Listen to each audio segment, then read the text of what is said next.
Assalamu alaikum students. I'm your physics instructor from V Tuitions. As you all know कि हमने chapter 7 कर रहे हैं फिजिक्स फर्स्ट ईयर का और अभी तक हमने उसके 4 लेक्चर्स कंप्लीट कर लिए। आज 5th लेक्चर है और आज का हमारा टॉपिक है वो काफी इंपॉर्टेंट है which is about inter conversion of kinetic and potential energy. तो उसका कॉन्सेप्ट थोड़ा सा बिल्डअप करने के लिए मैंने ऑलरेडी आपको एक दो एग्जाम्पल से पीछे समझाया है, लेकिन आज एक और रियल वर्ल्ड एग्जाम्पल से आपको समझाता हूँ। तो आप कोई भी एक ऑब्जेक्ट कंसीडर करें, जैसे भी मेरे पास एक ऑब्जेक्ट रखा हुआ है, ये एक बॉक्स है। तो इस बॉक्स को अगर हम किसी एक रेफरेंस पॉइंट पे रखें, जो कि यहाँ मेरा हैंड है, रेफरेंस पॉइंट आप एक्स एक्सेस समझ लें या ग्राउंड समझ लें इसको। तो अभी इसके अंदर पोटेंशियल एनर्जी कितनी है? इसके अंदर पोटेंशियल एनर्जी जीरो होगी, क्योंकि अभी ग्राउंड लेवल या हमारे रेफरेंस पॉइंट पे पड़ा है। तो अभी इसके अंदर पोटेंशियल एनर्जी जीरो होगी, क्योंकि वो with respect to position of an object होती है। और पोटेंशियल एनर्जी इसकी जीरो है और काइनेटिक एनर्जी इसमें अभी मैक्सिमम है। वैसे अभी फिलहाल कोई काइनेटिक एनर्जी इस पर वर्क नहीं कर रही।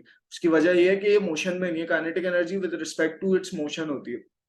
तो हम इसकी पोजीशन चेंज करना शुरू करते हैं, इसको थोड़ा वर्टिकली अपवर्ड्स लेकर जाते हैं। इसको इस तरह वर्टिकली जब हम अपवर्ड्स लेकर जा रहे हैं, तो अब इसमें जितना हम ऊपर लेकर जा रहे हैं, इसके अंदर कौन सी एनर्जी स्टोर हो रही है? Potential energy.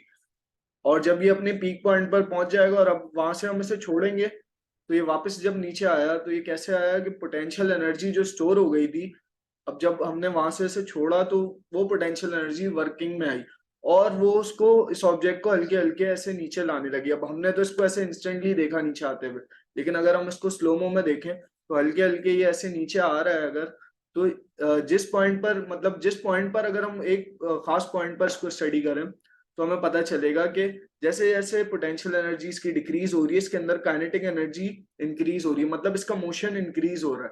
काइनेटिक एनर्जी क्योंकि विद रिस्पेक्ट टू मोशन होती है। तो ये है basic concept inter conversion of kinetic and potential energy का।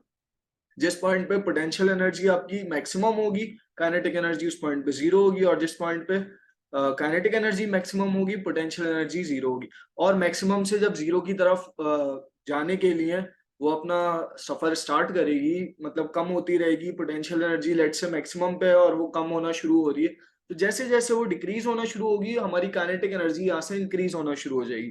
तो ये है basic concept inter conversion of kinetic and molecular kinetic and potential energy का। तो चलते हैं आज के अपने लेक्चर के तरफ, और इस कॉन्सेप्ट को अपने जहन में रखते हुए लेक्चर देखिएगा तो बहुत अच्छा समझ आएगा लेक्चर।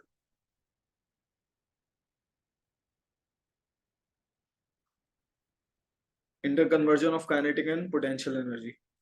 अच्छा, ये जो मैंने इस बॉडी का आपको एग्जांपल दी थी, ये एक फ्री फॉलिंग बॉडी थी। मतलब इसके आसपास कोई सपोर्ट नहीं थी, फ्रीली फॉल हो रही थी। फ्री फॉलिंग बॉडी में क्या होता है कि पोटेंशियल एनर्जी कन्वर्ट होती है काइनेटिक एनर्जी में। Potential energy decreases while kinetic energy increases during the free fall. जब हमारा फ्री फॉल हो रहा होता है, जैसे मैंने अभी समझाया, पोटेंशियल एनर्जी ग्रेजुअली डिक्रीज होती है और काइनेटिक एनर्जी इंक्रीज हो रही होती है during the free fall. At the lowest point, जब लोएस्ट पॉइंट पे वो पहुंच जाता है, जैसे वो बॉक्स मेरे हाथ पे आ गया था, लोएस्ट पॉइंट था वो, तो पोटेंशियल एनर्जी वहां जीरो होती है, मिनिमम हो जाती है, और काइनेटिक एनर्जी मैक्सिमम होती है। Total mechanical energy which is potential plus kinetic energy, वो कांस्टेंट रहती है। टोटल एनर्जी हमारी कांस्टेंट ही रहेगी, क्योंकि आप देखें टोटल एनर्जी कैसे कांस्टेंट रहेगी, क्योंकि जब पोटेंशियल एनर्जी बढ़ रही है, एक एनर्जी बढ़ रही है तो दूसरी कम भी हो रही है, और दूसरी बढ़ रही है तो पहली कम हो रही है। तो उन दोनों का जो टोटल है, ऐड करके जो भी इन दोनों का आंसर आएगा वो हमेशा सेम आएगा हमारा। ड्यूरिंग द एसेंट, मतलब ऊपर जाते वक्त, एसेंट करते वक्त काइनेटिक एनर्जी डिक्रीज होती है और पोटेंशियल एनर्जी इंक्रीज होना शुरू हो जाती है, जैसा मैंने आपको समझाया था। तो ये जो समझाया था उसको वर्डिंग में भी लिख के दिखा दिया आपको। अब हम चलते हैं इनका रिलेशन फाइंड आउट करने के लिए। टू डिराइव द रिलेशन, बहुत इजी वर्डिंग्स में रिलेशन फाइंड आउट हुआ हुआ है यहाँ। Let's consider a body of mass falling vertically downwards. एक बॉडी है जो कि वर्टिकली डाउनवर्ड्स मूव फॉल कर रही है, फ्री फॉलिंग, जैसे मैंने अभी एक आपको एग्जांपल दी। और इसको डायग्राम की मदद से देखते हैं। ये डायग्राम है, इसमें ये एक बॉडी है, ये एक हाइट पर है सर्टेन, और ये यहाँ से फ्री फॉल कर रही है। तो अब सबसे पहले हम इसमें loss of potential energy analyse करेंगे कि जब वो फ्री फॉल कर रही है तो पोटेंशियल एनर्जी हर पॉइंट पे आके लॉस होती जा रही है, ग्रेजुअली डिक्रीज होती जा रही है। लॉस ऑफ पोटेंशियल एनर्जी का एक्सप्रेशन निकालेंगे हम सबसे पहले। Potential energy at height h is given by p equals to mgh। mgh से हम निकालते हैं where g is acceleration due to gravity और x यहाँ डिस्टेंस है थ्रू विच ये फॉल हो चुका है। जैसे यहाँ अगर आप देखें तो x यहाँ लिखा हुआ है, तो इस पॉइंट पे हम स्टडी कर रहे हैं, Q पॉइंट पर हम इस बॉडी को आने के बाद स्टडी कर रहे हैं। तो इस पॉइंट जब इसका जो हाईएस्ट पॉइंट था उससे हम इसको स्टडी कर रहे हैं Q पॉइंट तक, तो हाईएस्ट पॉइंट से Q पॉइंट तक के डिस्टेंस को हम x बोल रहे हैं। तो पोटेंशियल एनर्जी जो चेंज निकलेगा वो निकलेगा P final, potential energy final minus P initial, initially जो पोटेंशियल एनर्जी थी।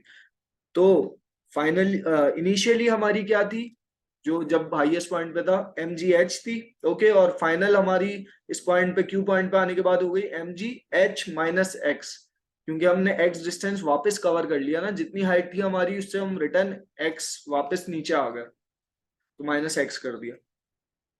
इसको हमने इस तरह खोल के लिखा इक्वेशन को, mg कॉमन लिया, h पॉजिटिव से नेगेटिव कैंसिल, माइनस एक्स बचा, माइनस एक्स जब मल्टीप्लाई हुआ तो हमारी माइनस mgx बची रिलेशन। नेगेटिव साइन इंडिकेट कर रहा है कि पोटेंशियल एनर्जी डिक्रीजिंग है, डिक्रीज कर रही है। अच्छा, अगेन हम वर्क डन फाइंड करेंगे। वर्क डन यहाँ फाइंड होगा W equals to f x से, क्योंकि x यहाँ डिस्प्लेसमेंट को रिप्रेजेंट कर रहा है। तो वर्क डन हम निकालेंगे। Taking the work done by the resistive force into account, the loss of potential energy becomes, loss of potential energy बन जाएगी हमारी जब हम वर्क डन का कॉन्सेप्ट ध्यान में रखेंगे। तो mgx जो यहाँ से निकला था हमारा, या माइनस साइन सिर्फ डिक्रीज को शो कर रहा था तो हमने माइनस साइन यहाँ हटा दी, mgx माइनस वर्क डन, तो वर्क डन हमारा यहाँ क्या था, fx था।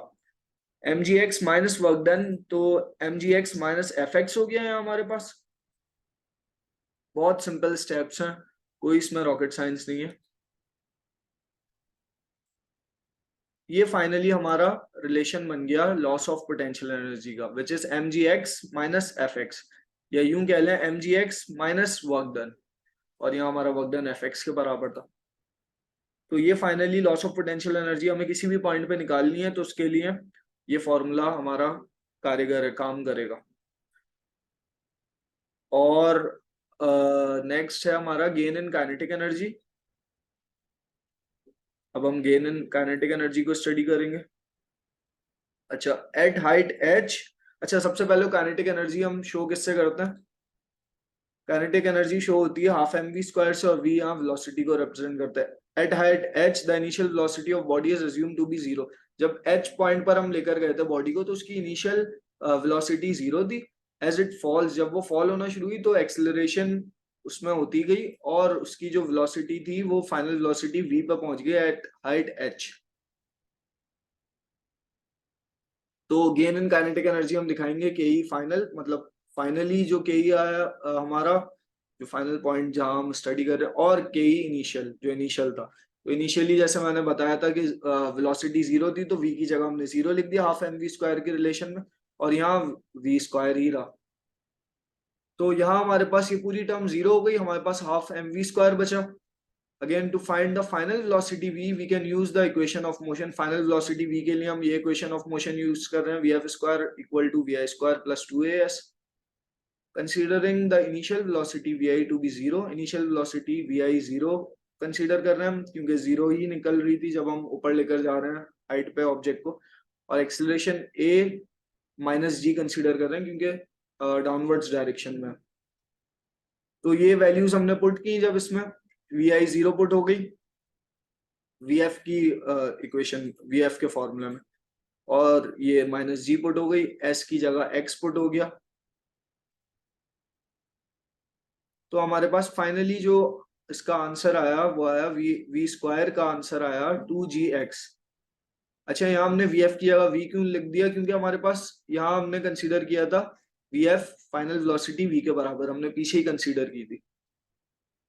तो गेन इन काइनेटिक एनर्जी का हमारा फाइनली रिलेशन क्या आया, half m v square, half m v square था तो इस फॉर्मूले में हमने v की जगह जो इसकी रिलेशन आया 2gx वो पुट कर दिया।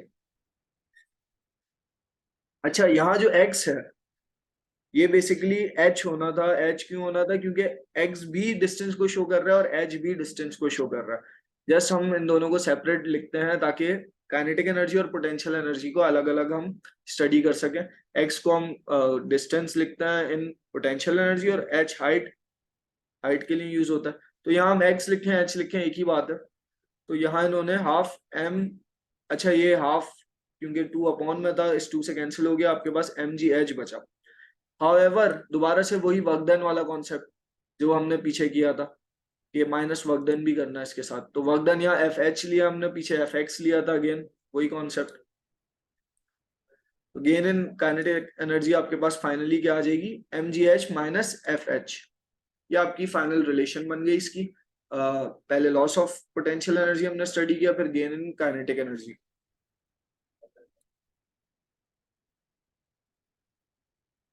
तो आई होप आपको समझ आया होगा। आज का लेक्चर काफी इजी बनाने की कोशिश की गई थी इसको, और अगर आपका कॉन्सेप्ट बिल्डअप हो गया होगा तो बहुत इजीली आपको ये डेरिवेशन समझ आ गई होगी। अगर आपकी फिर भी कोई क्वेरीज हो तो हमारी WhatsApp community is always open, वहाँ आप हमसे पूछ सकते हैं। और आई होप आपने हमारा यूट्यूब चैनल अब तक सब्सक्राइब कर लिया होगा। थैंक्स फॉर वॉचिंग, मिलते हैं नेक्स्ट लेक्चर में। अल्लाह हाफिज।